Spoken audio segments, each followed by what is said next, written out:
Mesdames, Messieurs, bonsoir et bienvenue si vous nous rejoignez, le sommaire de cette édition. Journée de l'enfant africain, la Fondation Olabode a également célébré l'événement, une occasion pour son fondateur de lever un coin de voile sur ses activités.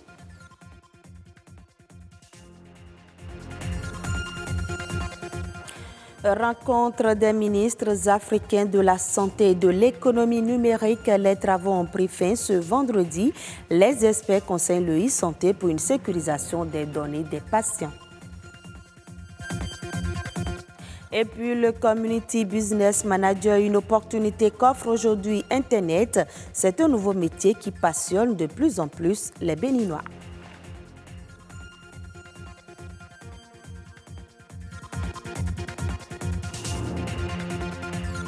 La Fondation Olabode n'est pas restée en marge de la célébration de la journée de l'enfant africain.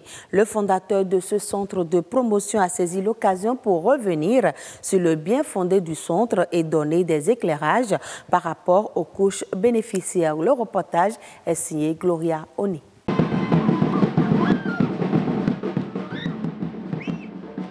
La Fondation Olabode célèbre son engagement pour le mieux-être de l'enfant africain.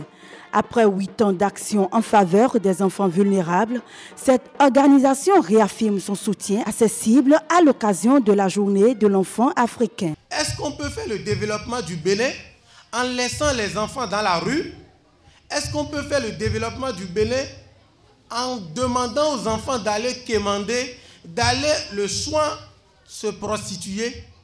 Chers adultes, nous sommes interpellés.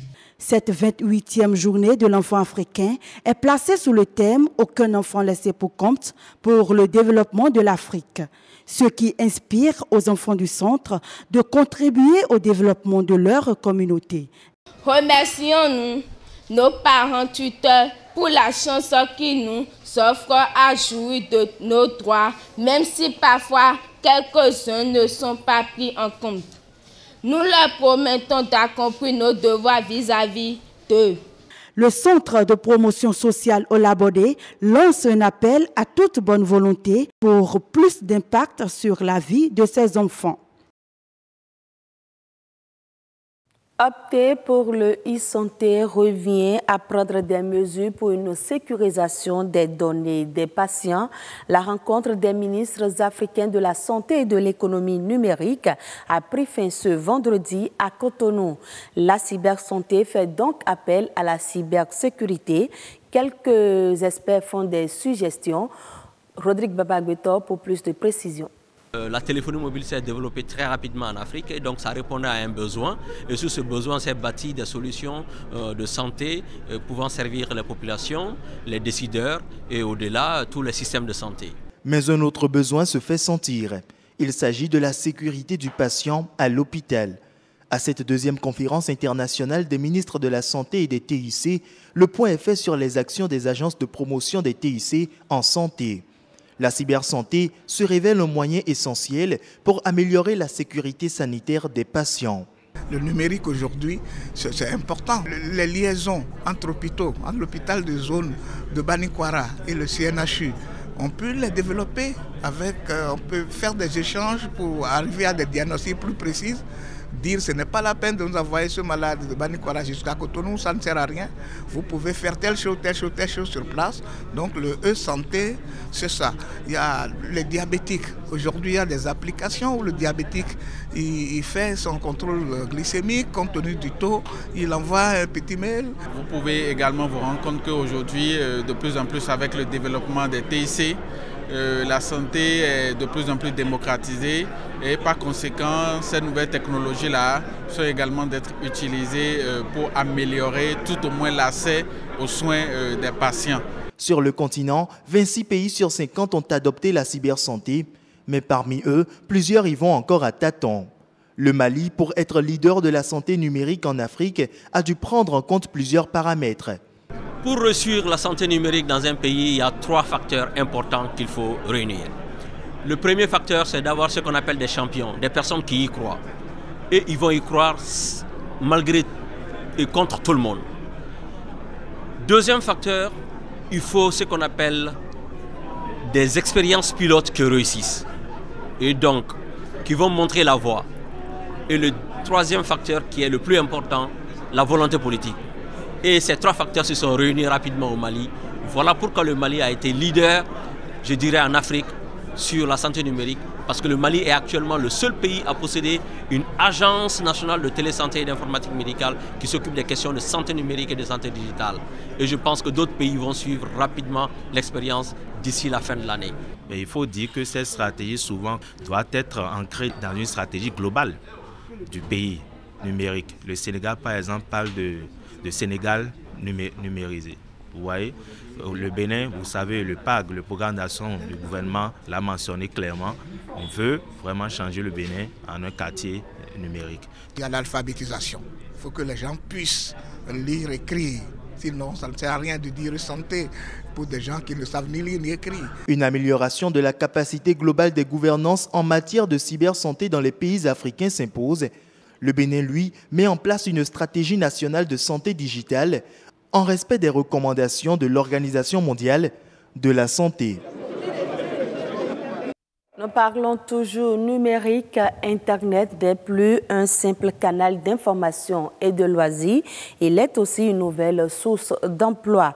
Parmi ces nombreuses opportunités, on peut citer le Community Business Manager. C'est un métier qui consiste à animer et fédérer les communautés pour le compte d'une société, d'une marque ou d'une célébrité. Selon Elodie Akoto-Sodé, le Community Business Manager serait un profil fortement demandé. Elle est au micro de Fallon Azilo et Louis Koudobo. Le community management, c'est toute action qui vise à créer, promouvoir une entreprise, un acteur, une activité sur les réseaux sociaux et sur Internet. C'est un profil en forte demande parce que aujourd'hui, il y a beaucoup d'entreprises qui se créent et qui veulent en fait avoir une présence sur les réseaux sociaux. On parle de la révolution numérique et beaucoup d'entreprises veulent comprendre c'est quoi le numérique, comment est-ce que le numérique peut les aider à avoir plus de visibilité, à augmenter leur chiffre d'affaires. Donc aujourd'hui, il y a une forte demande en fait dans ce sens et il faudrait vraiment former les compétences pour pouvoir saisir ces opportunités qui sont en train d'être créées aujourd'hui. Les difficultés qu'un community manager rencontre, c'est le stress. Cette personne a vraiment beaucoup de tâches à faire. Donc créer une présence, gérer la communauté, attirer de l'audience, savoir quel contenu il faut publier, à quelle heure et sur quel type de réseau social il faut le faire. Donc tout ça est en même temps en train de gérer les commentaires, les critiques, les pires critiques qu'ils soient. Il faudrait que cette personne soit apte à garder la patience. Il faudrait que cette personne s'informe vraiment dans la vision de l'entreprise pour laquelle elle travaille ou bien pour l'acteur pour lequel cette personne travaille. Tout secteur aujourd'hui en fait a besoin en fait d'une visibilité carrément sur les réseaux sociaux pour un acteur politique par exemple, il est évident de pouvoir voir en fait c'est quoi les actions qui sont posées quand l'acteur politique quitte ici pour un lieu donné, pour aller assister, pour partir assister à une activité donnée. Il faudrait marquer cette présence pour savoir que vraiment cette personne est en train de faire quelque chose. Le gouvernement sénégalais maintient l'application de la décision qui interdit les importations de viande de volaille depuis novembre 2005. L'information a été rendue publique par le ministre en charge du commerce qui précise que ce maintien de la restriction reste crucial au regard de l'importance socio-économique de la filière locale. Mettant en avant l'impact positif de la mesure sur la performance de la filière, le secrétaire exécutif de la Fédération des acteurs de la filière avicole ajoute que la production de volaille tourne autour de 50 millions de têtes par an, soit le septuple de la quantité enregistrée en 2004. Pour rappel, l'interdiction d'importation de viande de volaille avait été imposée à l'origine afin de lutter contre une épizootie de grippe aviaire. D'après les données, cette mesure de sauvegarde a permis à la filière d'attirer des investissements de près de 20 milliards de francs CFA. Au Zimbabwe, la production de maïs est estimée à 1,2 million de tonnes en 2018 et 2019. Le pays a donc connu une baisse de 46% de sa récolte, selon le département américain de l'agriculture dans son dernier rapport sur la situation céréalière au Zimbabwe. D'après l'institution, cette réduction drastique par rapport aux résultats précédents s'explique notamment par les précipitations erratiques et une période de sécheresse qui a régné entre la mi-décembre et le mois de janvier 2018. Ces mauvaises conditions météorologiques ont incité les exploitants à réduire les superficies emblavées. Selon le département américain de l'agriculture, malgré des stocks de maïs plafonnant à 500 000 tonnes, soit un niveau jamais observé depuis 15 ans, le pays devra importer 300 000 tonnes de maïs pour satisfaire son marché intérieur. Ainsi se referme ce journal. Mesdames, Messieurs, merci à vous de l'avoir suivi.